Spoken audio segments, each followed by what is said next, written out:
প্রিয় শিক্ষার্থীরা, আশা করি তোমরা ভালো আছো। আজকে আমি তোমাদেরকে দ্বিতীয় পত্রের চতুর্থ অধ্যায় অর্থাৎ তড়িৎ রসায়ন এই অধ্যায় থেকে তড়িৎ বিশ্লেষণ সংক্রান্ত ফ্যারাডের প্রথম সূত্র সম্পর্কিত যে গাণিতিক সমস্যাগুলো আছে এই সমস্যাগুলো কিভাবে সমাধান করা যায় সেই বিষয়টা আমি তোমাদেরকে দেখাবো। তো তড়িৎ বিশ্লেষণ সংক্রান্ত ফ্যারাডের প্রথম সূত্র সম্পর্কিত গাণিতিক সমস্যার সমাধান করতে গেলে তোমাদেরকে অবশ্যই তড়িৎ বিশ্লেষণ প্রক্রিয়াটা সম্পর্কে একটা স্পষ্ট ধারণা থাকতে হবে। আমি তোমাদেরকে আমার এর পূর্বের লেকচারটাতে সে বিষয়ে দেখিয়েছিলাম। তো আজকে আমি তোমাদেরকে যেটা দেখাবো সেটা হচ্ছে যে এই ফ্যারাডের প্রথম সূত্র সম্পর্কিত গাণিতিক সমস্যাগুলো কীভাবে সমাধান করা যায় সেই বিষয়টা দেখাবো। তো দেখো, তোমাদেরকে যখন আমি একটা তড়িৎ বিশ্লেষক কোষের কথা বলেছিলাম তখন কোষটা ছিল আমার এরকম। এটা ছিল একটা তড়িৎ বিশ্লেষক কোষ। এই তড়িৎ বিশ্লেষক কোষের মধ্যে একটা ছিল তড়িৎ বিশ্লেষের দ্রবণ, এইটা হচ্ছে একটা তড়িৎ বিশ্লেষের দ্রবণ। এই দ্রবণের মধ্যে দুইটা তড়িৎদ্বার, এটা একটা তড়িৎদ্বার এবং এটা একটা তড়িৎদ্বার, দুইটা তড়িৎদ্বার প্রবেশ করে দেওয়া ছিল। অতঃপর এই তড়িৎদ্বার দুইটাকে বাইরের তারের সাহায্যে, এই তারের সাহায্যে বাইরে একটা বিদ্যুতের উৎস বা ব্যাটারির সাথে আমরা সংযোগ দিয়েছিলাম এবং বলেছিলাম যে ব্যাটারির ধনাত্মক প্রান্ত যে তড়িৎদ্বারটার সাথে সংযুক্ত থাকবে সেটা হচ্ছে অ্যানোড, আর ব্যাটারির ঋণাত্মক প্রান্তটা যে তড়িৎদ্বারের সাথে সংযুক্ত থাকবে সেটাকে বলা হচ্ছে ক্যাথোড। এরপরে বলেছিলাম যে যদি বাইরে থেকে আমরা বিদ্যুৎ প্রবাহ চালনা করি তাহলে ক্যাথোড অথবা অ্যানোডের সঞ্চিত পদার্থের পরিমাণ সংক্রান্ত একটা ফ্যারাডের সূত্রের কথা বলেছিলাম। সেই বিষয়টা আজকে আমরা এখানে এই গাণিতিক হিসাব নিকেশের মধ্যে দেখব। তো অঙ্কগুলো তোমাদেরকে আমি গতানুগতিক নিয়মে করাবো না, আমি আজকে একটু ভিন্নভাবে তোমাদেরকে অঙ্কগুলো করাবো। তো অঙ্কগুলো করতে যাওয়ার আগে আমি তোমাদেরকে একটু দেখিয়ে নেই। একটা সমীকরণ দেখো যে আমরা লিখতে পারি কিউ ইজুকাল আইটি, অর্থাৎ চার্জ যদি কিউ হয় মানে এই বাইরের বিদ্যুতের উৎস থেকে কিউ কুলম্ব পরিমাণ চার্জ যদি এই তড়িৎ বিশ্লেষের দ্রবণে প্রবেশ করে দেওয়া হয় তাহলে ক্যাথোডে অথবা অ্যানোডে কতগুলো পদার্থ উৎপন্ন হবে বা সঞ্চিত হবে। তাহলে এই প্রবাহিত চার্জ কিউকে আমরা প্রবাহ মাত্রা আই এবং সময়ের গুণফল হিসেবে প্রকাশ করতে পারি, অর্থাৎ চার্জ সমান আমরা লিখতে পারি বিদ্যুৎ প্রবাহ গুণন হচ্ছে সময়। এখন চার্জের একক যদি আমরা কুলম এককে প্রকাশ করি এবং বিদ্যুৎ প্রবাহের এককে আমরা তখন অবশ্যই অ্যাম্পিয়ার এককে প্রকাশ করব। অন্য কোনো এককে থাকলে সেটাকে আমরা অ্যাম্পিয়ার এককে নিয়ে আসব। আর সময়টিকে আমরা সবসময় সেকেন্ড এককে প্রকাশ করব। সেকেন্ড ছাড়া অন্য কোনো একক অবস্থায় দেওয়া থাকলে সেটাকে অবশ্যই আমরা সেকেন্ড এককে নিয়ে আসবো। যেমন মনে করো যদি মিনিটে দেওয়া থাকে তাহলে তাকে আমরা 60 দ্বারা গুণ করে সেকেন্ডে নিয়ে আসবো। যদি ঘন্টায় দেওয়া থাকে তাহলে 60 × 60 গুণ করে আমরা সেটাকে সেকেন্ডে নিয়ে আসবো। তো এই অঙ্কগুলো যাতে তোমরা সহজে বুঝতে পারো, এই অঙ্কগুলো আজকে আমি আমার মতো করে করাচ্ছি এই জন্য যে বলছি যে তোমাদের গতানুগতিক ধারার থেকে একটু বাইরে ভিন্নভাবে করাবো। এই জন্য যে আমি তোমাদেরকে দেখাবো এখানে যে ফ্যারাডের তড়িৎ সংক্রান্ত যে সমীকরণগুলো ছিল অর্থাৎ W=Z কিউ বা W=ZIT, এই সমীকরণগুলো ব্যবহার না করেও কিন্তু অঙ্কগুলো একটু করা যায়। তো কিভাবে করা যায় সেই বিষয়টা দেখতে গেলে আমার একটু টেকনিকটা তোমরা একটু ফলো করো।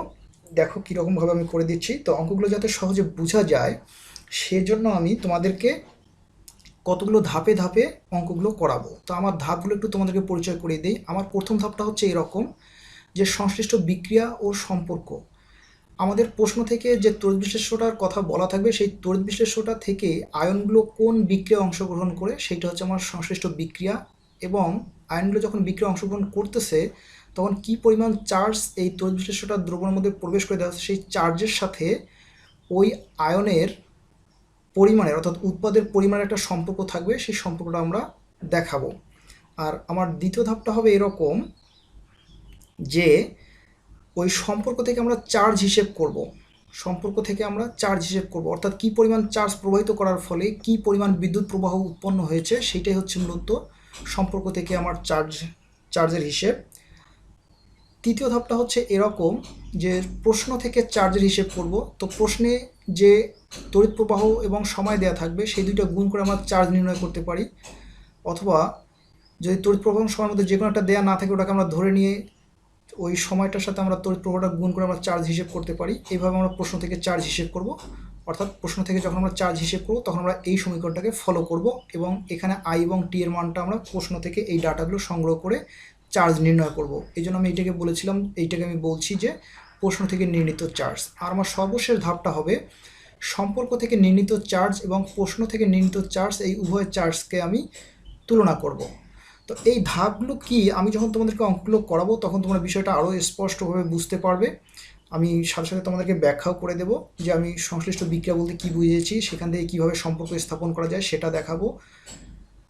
তো আমরা কিছু গাণিতিক সমস্যা দেখি। মনে করা যাক যে একটা সমস্যা হচ্ছে এরকম যে নিকেল সালফেটের দ্রবণে রেখে একটা লোহার শিকলে নিকেলের প্রলেপ দিতে 1.5 অ্যাম্পিয়ার পরিমাণ বিদ্যুৎ প্রবাহ 40 মিনিট 18 সেকেন্ড ধরে চালনা করতে হয়। তাহলে লোহার শিকলে সঞ্চিত নিকেলের পরিমাণ নির্ণয় করতে হবে। দেয়া আছে নিকেলের পারমাণবিক ভর হচ্ছে 58.69। তো এই প্রশ্নটা এইরকম যখন প্রশ্নগুলো দেয়া থাকবে তখন আমরা প্রশ্নগুলো পড়ে আগে দেখব যে আমাদেরকে কী বের করতে বলছে বা কী নির্ণয় করতে বলছে। যেটা নির্ণয় করতে বলবে সেটাকে আমরা ধরে নেব। তো আমাদের এই প্রশ্নটাতে দেখো বলছে যে লোহার শিকলে সঞ্চিত নিকেলের পরিমাণ নির্ণয় করতে হবে। তাহলে আমরা ধরে নেই যে লোহার শিকলে সঞ্চিত নিকেলের পরিমাণ হচ্ছে ডব্লিউ গ্রাম। এখন এই অঙ্কটা কি বলছে? অঙ্কটা বলছে যে এখানে একটা নিকেল সালফেটের দ্রবণ নেওয়া হয়েছিল আর এখানে একটা লোহার শিকলকে প্রবেশ করে দেওয়া হয়েছিল। দেওয়ার পরে বাইরে থেকে বিদ্যুৎ প্রবাহ চালনা করা হয়েছে 1.5 অ্যাম্পিয়ার পরিমাণ বিদ্যুৎ 40 মিনিট 18 সেকেন্ড ধরে চালনা করা হয়েছে। ফলে এই লোহার শিকলটার উপরে কী পরিমাণ নিকেল সঞ্চিত হয়েছে সেই নিকেলটার পরিমাণ নির্ণয় করতে বলছে। তাহলে যেহেতু নিকেলের পরিমাণ নির্ণয় করতে বলছে আমরা ধরে নিলাম যে মনে করি সঞ্চিত নিকেলের পরিমাণ হচ্ছে ডব্লিউ গ্রাম। এখন তাহলে বিক্রিয়াটা আমাদের এখন প্রথম ধাপটা খেয়াল করে দেখো সংশ্লিষ্ট বিক্রিয়াটা কেমন হচ্ছে। তাহলে নিকেল সালফেটের দ্রবণে আয়নগুলো কীভাবে থাকে? নিকেল সালফেটের দ্রবণে নিকেল 2+ এবং সালফেট 2- এইভাবে আয়নগুলো থাকে। এর মধ্যে বিক্রিয়াটা আমরা যে বিক্রিয়াটা নেব সেটা হচ্ছে যে শুধু ক্যাথোডে যে বিক্রিয়াটা সঞ্চিত হয়েছে আমরা সেই বিক্রিয়াটা এখানে নিচ্ছি, কারণ ক্যাথোডে আমাদের লোহার শিকলটা ছিল। তাহলে ক্যাথোডে তোমরা নিশ্চয়ই জানো যে ক্যাথোডে ক্যাটায়নগুলো যায় এবং ক্যাথোড থেকে ইলেকট্রন গ্রহণ করে ক্যাটায়নগুলো ধাতব পরমাণুতে পরিণত হয়ে যায়। অর্থাৎ এখানে যদি আমরা একটা লোহার শিকল এখানে যদি আমরা লোহার শিকলটা নিই তাহলে আমরা এখানে বিদ্যুৎ প্রবাহ চালনা করলে এখান থেকে নিকেল লোহার শিকলে গিয়ে দুইটা ইলেকট্রন নিয়ে নিকেল হিসাবে লোহার শিকলের মধ্যে সঞ্চিত হবে বা নিস্তরিত হবে। তার মানে বিক্রিয়াটা হচ্ছে এখানে আমাদের ক্যাটায়নের বিক্রিয়াটা। ক্যাটায়ন বিক্রিয়া হচ্ছে কীরকম বিক্রিয়া? বিজারণ বিক্রিয়া। অর্থাৎ ক্যাটায়ন ইলেকট্রন গ্রহণ করে ধাতব পরমাণুতে পরিণত হবে। তাহলে এখানে আমাদের ক্যাটায়নটা যে নিকেল আছে এই নিকেলটা ইলেকট্রন গ্রহণ করে নিকেল পরমাণুতে পরিণত হবে। এ সময় দেখো একটা নিকেল আয়ন দুইটা ইলেকট্রন গ্রহণ করে একটা নিকেল পরমাণুতে পরিণত হয়েছে। আর এখানে সংশ্লিষ্ট বিক্রিয়া বলতে মূলত আমি এই বিক্রিয়াটাকেই বুঝিয়েছিলাম।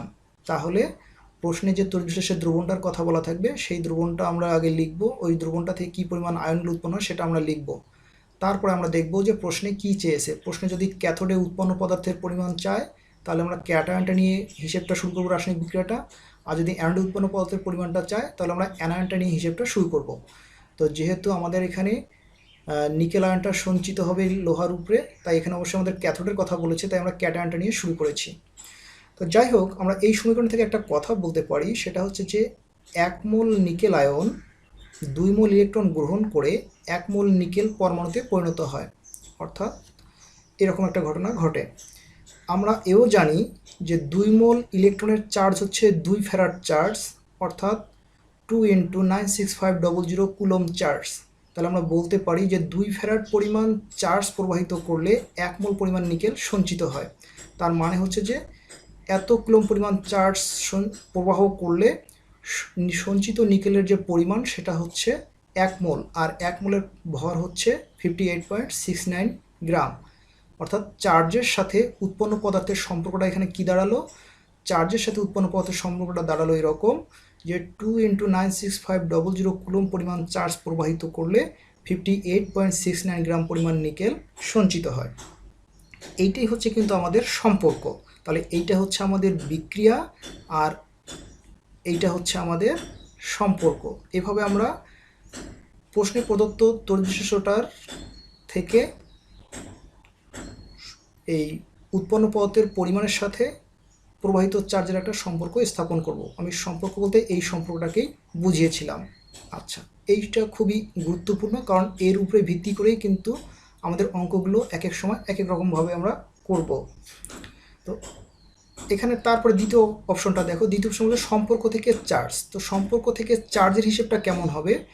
সম্পর্ক থেকে চার্জের হিসেবটা কেমন হবে সেটা আমরা এভাবে বলতে পারি যে 58.69 গ্রাম পরিমাণ নিকেলকে সঞ্চিত করতে প্রয়োজনীয় চার্জের পরিমাণটা হচ্ছে 2 × 96500 কুলম।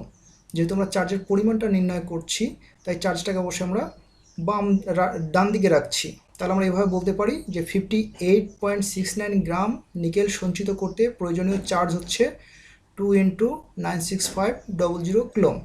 তাহলে 1 গ্রাম নিকেল সঞ্চিত করতে প্রয়োজনীয় চার্জ কি হবে? জাস্ট ছোট্ট একটা ঐকিক নিয়ম, আমরা এই চার্জের পরিমাণটাকে এই ভরটা দিয়ে ভাগ দিয়ে দিচ্ছি। আচ্ছা, তাহলে আমরা যে প্রশ্নে ধরে নিয়েছিলাম যে সঞ্চিত নিকেলের পরিমাণ ডব্লিউ, তাহলে এই ডব্লিউ গ্রাম পরিমাণ সঞ্চিত হতে কি পরিমাণ চার্জ লাগবে সেটা আমরা কিভাবে পাবো? আমরা পাবো এভাবে যে ডব্লিউ গ্রাম পরিমাণ নিকেলকে সঞ্চিত করতে প্রয়োজনীয় চার্জ হবে 2 × 96500 into W R divided by 58.69 coulomb. তাহলে আমরা দেখলাম যে ডব্লিউ গ্রাম পরিমাণ নিকেল যদি আমরা সঞ্চিত করতে চাই তাহলে আমাদের এই পরিমাণ চার্জের প্রয়োজন হচ্ছে। এইটাই কিন্তু হচ্ছে সম্পর্ক থেকে নির্ণীত চার্জ। এখানে আমি সম্পর্ক থেকে নির্ণীত চার্জ কথাটা যেটা বলেছিলাম সেটা হচ্ছে এরকম আমরা একটা সম্পর্ক পাবো, এই সম্পর্কটা থেকে আমরা একটা চার্জ হিসেব করতে পারবো। তো আমি আবারও বলি যে এই সম্পর্কটা কিন্তু আমাদের খুবই গুরুত্বপূর্ণ এবং এটা এক একটা অঙ্কের ক্ষেত্রে এক এক রকম হবে এবং সেটা কীরকম হবে সেটা কিন্তু প্রশ্ন থেকে আমরা বুঝতে পারবো। প্রশ্নে উৎপন্ন পদার্থের পরিমাণটা যেভাবে চাবে সেইভাবেই কিন্তু তার সাথে এই ব্যবহৃত চার্জের সম্পর্ক হবে। আচ্ছা, এখন আমরা তৃতীয় ধাপটা দেখে নিই। তৃতীয় ধাপে বলছি যে প্রশ্ন থেকে নির্ণীত চার্জ। তাহলে প্রশ্ন থেকে নির্ণীত চার্জ হিসেব করার জন্য আমি বলেছিলাম যে আমরা এই সমীকরণটা ব্যবহার করব। কি হচ্ছে? কিউ ইকুয়াল হচ্ছে আইটি। প্রশ্নে দেখো আই এর মান দেয়া আছে 1.5 অ্যাম্পিয়ার এবং সময় টি এর মানটা দেয়া আছে 40 মিনিট 18 সেকেন্ড। সুতরাং আমাদের চার্জের পরিমাণটা কেমন হচ্ছে? চার্জের পরিমাণটা হচ্ছে তড়িৎ প্রবাহ আই 1.5 অ্যাম্পিয়ার ইন্টু সময় টিটা 40 মিনিট 18 সেকেন্ড থাকার কারণে মিনিটটাকে আগে আমরা সেকেন্ডে নিয়ে আসবো, তারপর অবশিষ্ট সেকেন্ডের সাথে আমরা যোগ করে মোট সময়টা সেকেন্ডে আমরা প্রকাশ করতে পারবো। এই জন্য 40 × 60 সেকেন্ড প্লাস 18 সেকেন্ড, এটা হচ্ছে টোটাল ব্যয়িত সময়টা সেকেন্ডে প্রকাশ করা হয়ে গেল। তাহলে এই সময় টি সেকেন্ডে প্রকাশ এবং বিদ্যুৎ প্রবাহ আই অ্যাম্পিয়ারে প্রকাশ, এই দুটো যদি এখন আমরা গুণ করি তাহলে আমরা এই সমীকরণ অনুযায়ী চার্জ কিউ এর মান কিন্তু পেয়ে যাই। তো এইটা হিসেব করলে আমরা দেখব যে এই মানটা হচ্ছে 3627 কুলম্ব। এখন আমরা চতুর্থ ধাপটা দেখো। চতুর্থ ধাপে হচ্ছে দুই চার্জ তুলনা করব। তার মানে হচ্ছে যে এই সম্পর্ক থেকে নির্ণীত এই চার্জের সাথে এই প্রশ্ন থেকে নির্ণীত এই চার্জকে আমরা সমান বিবেচনা করব। তার মানে হচ্ছে এই চার্জের জায়গায় এখন আমরা এই মানটা বসিয়ে দেব। যদি আমরা বসিয়ে দিই তাহলে আমরা যে জিনিসটা পাবো সেটা হচ্ছে যে এই মানটা সমান আমরা লিখতে পারবো এই পরিমাণ চার্জটা, অর্থাৎ 2 × 96500 into W divided by 58.69 equal 3627। এইটা হচ্ছে আমাদের দুই চার্জের মধ্যে তুলনা। এখন এই তুলনা থেকে দেখো শুধু এখানে ডাব্লিউ এর মানটা কিন্তু অজানা, তো ডাব্লিউ এর মানটা আমরা খুব সহজেই কিন্তু একটু হিসেব নিকেশ করে বের করতে পারি বা জানতে পারি। সেটা কীরকম হবে? 3627 এইটাকে যদি আমরা 58.69 দ্বারা যদি আমরা গুণ করি, করার পর যদি আমরা 2 × 96500 দ্বারা যদি ভাগ করি তাহলে কিন্তু আমরা ডব্লিউর মানটা পেয়ে যাব। অর্থাৎ তোমরা এখানে একটা ছোট্ট একটা হিসেব নিকেশ করে ডব্লিউর মানটা বের করবে এবং এই মানটা দেখবে যে ডব্লিউর এই মানটা হচ্ছে 1.103 গ্রাম। এইটাই হচ্ছে আমাদের অ্যান্সার। অর্থাৎ আমরা যদি নিকেল সালফেটের দ্রবণে রাখা কোনো একটা লোহার চেনকে 1.5 অ্যাম্পিয়ার পরিমাণ বিদ্যুৎ প্রবাহ 40 মিনিট 18 সেকেন্ড ধরে চালনা করি তাহলে ওই লোহার চেনের উপরে সঞ্চিত নিকেলের পরিমাণটা হচ্ছে 1.103 গ্রাম। তো এই ধাপগুলো স্পষ্ট বুঝতে গেলে আমাদের আরও কিছু সমস্যা আমরা একটু সমাধান করি, তাহলে তোমরা আরও বিষয়টা সম্বন্ধে স্পষ্ট হবে। এবার মনে করা যাক আর একটা অঙ্ক হচ্ছে এরকম যে কপার সালফেটের দ্রবণের মধ্যে দিয়ে 1.5 অ্যাম্পিয়ার বিদ্যুৎ প্রবাহ চালনা করে ক্যাথোডে 0.63 গ্রাম কপার সঞ্চিত করতে কত সময় লাগবে? তাহলে এখানে বলেছে যে এখানে তৈরি দ্রবণটা হচ্ছে কপার সালফেটের দ্রবণ আর এখানে 1.5 অ্যাম্পিয়ার পরিমাণ বিদ্যুৎ প্রবাহ চালনা করেছে, করার ফলে ক্যাথোডে 0.63 গ্রাম কপার সঞ্চিত করতে কী পরিমাণ সময় লাগবে সেটা আমাদেরকে বের করতে হবে। তাহলে আমরা বলছিলাম যে যেটা বের করতে হবে সেটাকে আমরা ধরে নিই। তো মনে করি যে আমাদের প্রয়োজনীয় সময়টা হচ্ছে টি সেকেন্ড। এখন রাসায়নিক বিক্রিয়াটা আমাদের ধাপগুলো দেখো। সংশ্লিষ্ট বিক্রিয়াটা কেমন হবে? কপার সালফেট যেহেতু জলীয় দ্রবণ ছিল তাহলে এখানে কপার সালফেটটা বিয়োজিত হয়ে কপার 2+ এবং সালফেট 2- পরিণত হবে। এরপর আমাদের সংশ্লিষ্ট বিক্রিয়াটা কেমন হবে? যেহেতু উৎপন্ন পদার্থটা হচ্ছে ক্যাথোডে উৎপন্ন হয়েছে পদার্থটা, তাই শুধু ক্যাটায়নটা নিয়ে আমরা শুরু করব। তাহলে ক্যাটায়নটা নিয়ে বিক্রিয়াটা হবে এরকম যে কপার 2+ প্লাস হচ্ছে 2 ইলেকট্রন, অর্থাৎ দুইটা কপার আয়ন একটা কপার আয়ন 2টা ইলেকট্রন গ্রহণ করে একটা কপার পরমাণুতে পরিণত হচ্ছে। তাহলে আমরা বলতেই পারি যে 1 মোল পরিমাণ কপার আয়ন 2 মোল পরিমাণ ইলেকট্রন গ্রহণ করে 1 মোল পরিমাণ কপার পরমাণুতে পরিণত হবে। তাহলে এখন আমাদের সম্পর্কটা কেমন হবে? আমরা সম্পর্কটা করব মূলত চার্জের সাথে উৎপন্ন পদার্থের সম্পর্ক। তাহলে চার্জের সাথে উৎপন্ন পদার্থের সম্পর্কটা হচ্ছে এরকম যে 2 ফ্যারাড পরিমাণ চার্জ যদি প্রবাহিত করা হয়, কারণ 2 মোল ইলেকট্রনের চার্জ হচ্ছে 2 ফ্যারাড চার্জ, তাই আমরা বলতে পারছি 2 ফ্যারাড পরিমাণ চার্জ যদি আমরা প্রবাহিত করি তাহলে 1 মোল পরিমাণ কপার সঞ্চিত হয়। অর্থাৎ 2 × 96500 কুলম্ব পরিমাণ চার্জ প্রবাহিত করলে সঞ্চিত ক্যাথোডে সঞ্চিত কপারের পরিমাণটা হচ্ছে 63.5 গ্রাম। এইটা হচ্ছে কপারের মতো পারমাণবিক ভর। তাহলে এখন এই সম্পর্ক থেকে এখন আমরা দ্বিতীয় ধাপের কাজ করব, চার্জ নির্ণয় করব। তাহলে আমরা বলতে পারি যে 63.5 গ্রাম পরিমাণ কপার সঞ্চিত করতে প্রয়োজনীয় চার্জ হচ্ছে 2 × 96500 কুলম্ব। তাহলে 1 গ্রাম কপার উৎপন্ন করতে প্রয়োজনীয় চার্জ হচ্ছে, এই প্রয়োজনীয় চার্জটাকে আমরা এই সময়টা এই তোমার ভরটা দিয়ে যদি ভাগ করি তাহলে আমরা 1 গ্রামের সঞ্চিত করতে কি পরিমাণ চার্জ লাগবে সেটা পেয়ে যাব।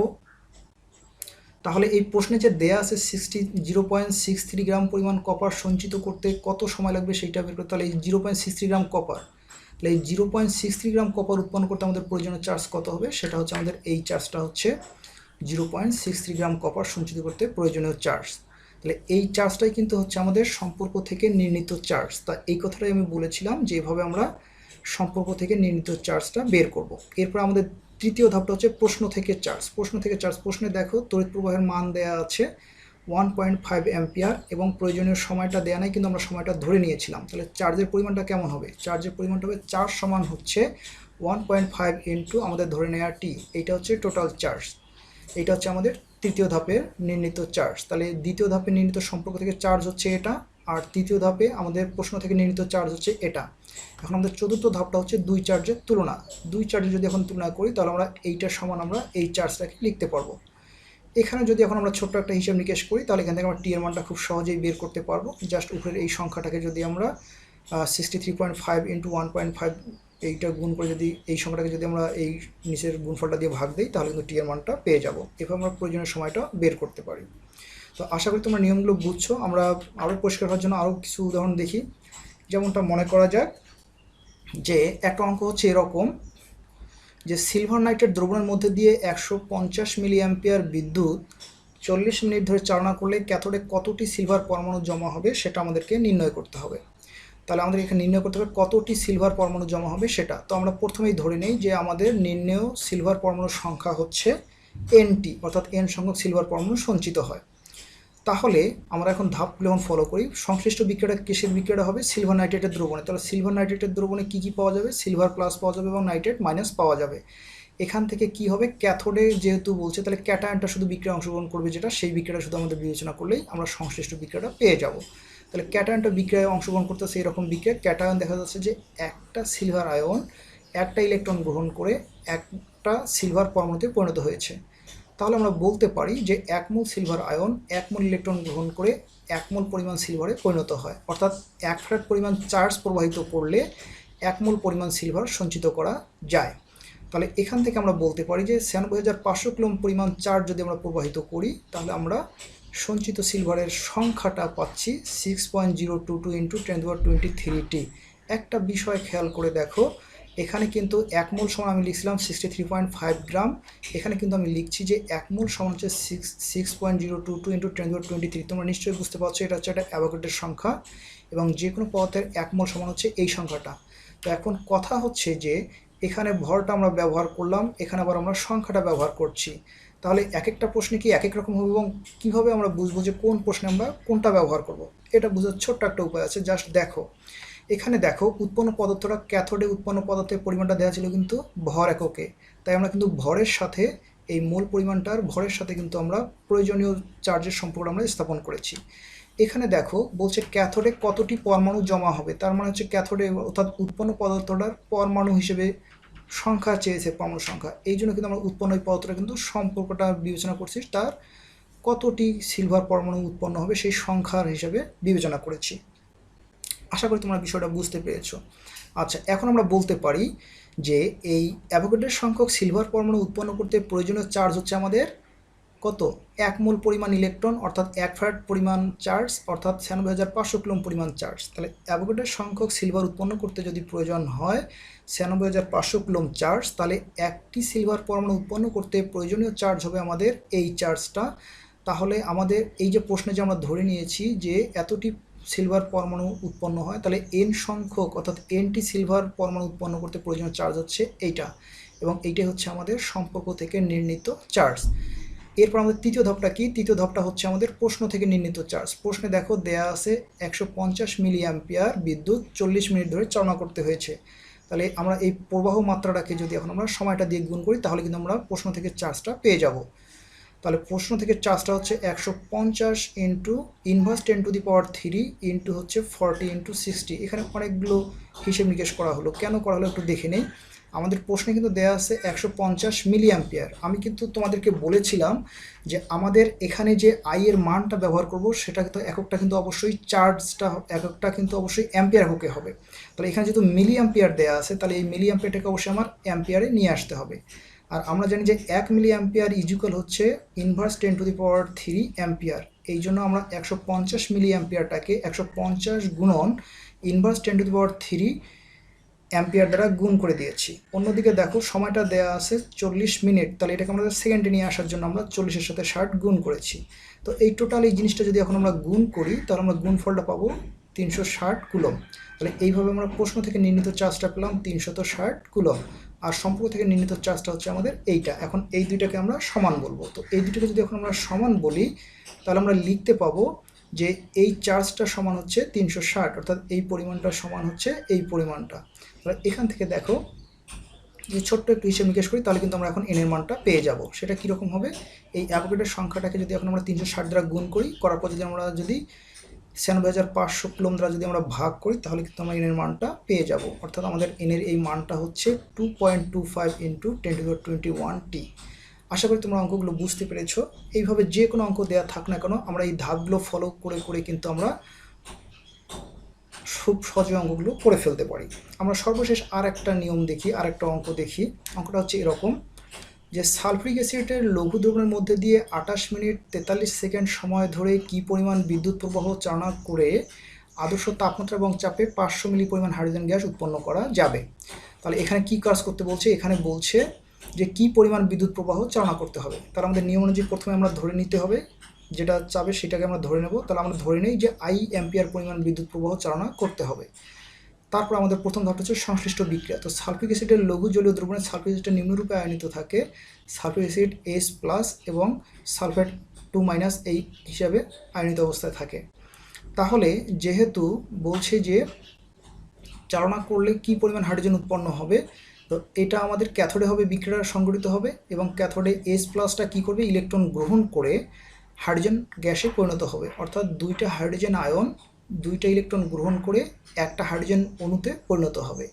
তাহলে এই সমীকরণটাই হচ্ছে আমাদের মতো সংশ্লিষ্ট বিক্রিয়া, যেটা আমি এখানে বলছিলাম সংশ্লিষ্ট বিক্রিয়া। তাহলে এখানে আমাদের সংশ্লিষ্ট বিক্রিয়াটা হচ্ছে উৎপন্ন পদার্থটা যেখানে হাইড্রোজেন উৎপন্ন হয় সেই বিক্রিয়াটাই হচ্ছে আমাদের সংশ্লিষ্ট বিক্রিয়া। এখন এখানে দেখো আমরা এখান থেকে আমরা বলতে পারি যে 2 মোল পরিমাণ হাইড্রোজেন আয়ন 2 মোল পরিমাণ ইলেকট্রন গ্রহণ করে 1 মোল পরিমাণ হাইড্রোজেন গ্যাসে পরিণত হয়। তাহলে এখানে আমাদের সম্পর্কটা কেমন হবে? সম্পর্কটা হবে 2 মোল ইলেকট্রনের চার্জ অর্থাৎ 2 ফ্যারাড চার্জ অর্থাৎ 2 × 96500 কুলম্ব পরিমাণ চার্জ উৎপন্ন করে 1 মোল হাইড্রোজেন গ্যাস। 1 মোল হাইড্রোজেন গ্যাসের আয়তনটাকে আমরা লিখতে পারি 22,400 মিলিলিটার।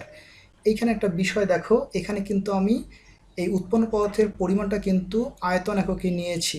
আগেই বলেছিলাম যে প্রশ্ন থেকে আমরা বিষয়টা সেটা বুঝতে পারি, কারণ প্রশ্নে দেখো বলছে 500 মিলি হাইড্রোজেন গ্যাস উৎপন্ন হয়। এই জন্য আমি এখান থেকে এই 2 × 96500 কুলম্ব এত পরিমাণ চার্জ প্রবাহিত করলে যে 1 মোল হাইড্রোজেন গ্যাস উৎপন্ন হয়, সেই 1 মোল হাইড্রোজেন গ্যাসটাকে আমি এখানে তার আয়তন হিসেবে প্রকাশ করেছি। আর এইটাই হচ্ছে আমার এই চার্জের সাথে উৎপন্ন পদার্থের সম্পর্ক।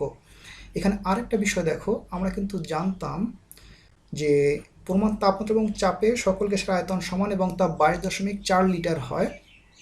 তো এখানে কিন্তু আমি 22.4 লিটার লিখতে পারতাম, কিন্তু প্রশ্নে যেহেতু মিলিলিটার এককে দেয়া আছে তাই এই 22.4কে 1000 দিয়ে গুণ করে এটাকেও আমি অর্থাৎ 22,400 মিলিলিটার করে লিখেছি। তাহলে এই প্রশ্নটার ক্ষেত্রে আমাদের বিক্রিয়া হচ্ছে এইটা আর সম্পর্ক হচ্ছে আমাদের এইটা। এই সম্পর্ক থেকে এখন আমরা একটা কথা বলতে পারি, এরকম যে 22,400 মিলিলিটার হাইড্রোজেন গ্যাস উৎপন্ন করতে প্রয়োজন হচ্ছে আমাদের 2 ফ্যারাড পরিমাণ চার্জ, অর্থাৎ 2 × 96500 কুলম্ব পরিমাণ চার্জ প্রয়োজন হয়। তাহলে 1 মিলি হাইড্রোজেন উৎপন্ন করতে প্রয়োজনীয় চার্জ হবে, এই সংখ্যাটাকে যদি আমরা 22,400 দ্বারা ভাগ করি তাহলেই পেয়ে যাব। তাহলে আমরা এখন যদি এই 500 মিলি হাইড্রোজেন গ্যাস যদি এখন উৎপন্ন করতে চাই তাহলে কি পরিমাণ চার্জ আমাদের উৎপন্ন হবে সেটা আমরা দেখে নেই।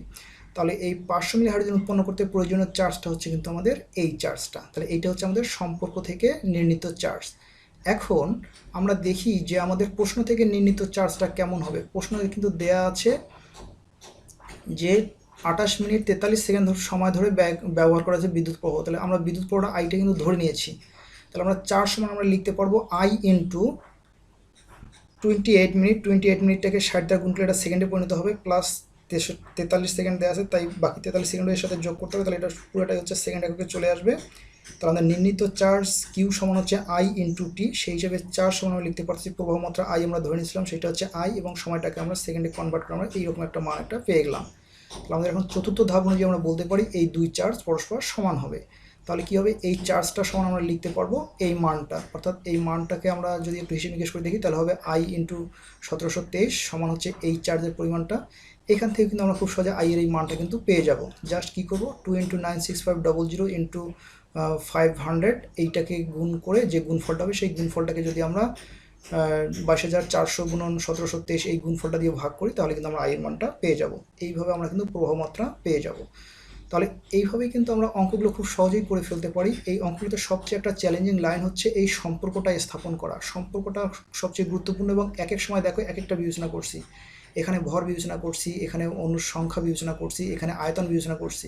তো কখন কোনটা করব সেটা কিন্তু আমার প্রশ্ন থেকে কিন্তু ক্লুটা দেওয়া থাকবে, অর্থাৎ উৎপন্ন পদার্থের সাথে প্রয়োজনীয় চার্জের সম্পর্কটাই হচ্ছে এই সম্পর্কটা।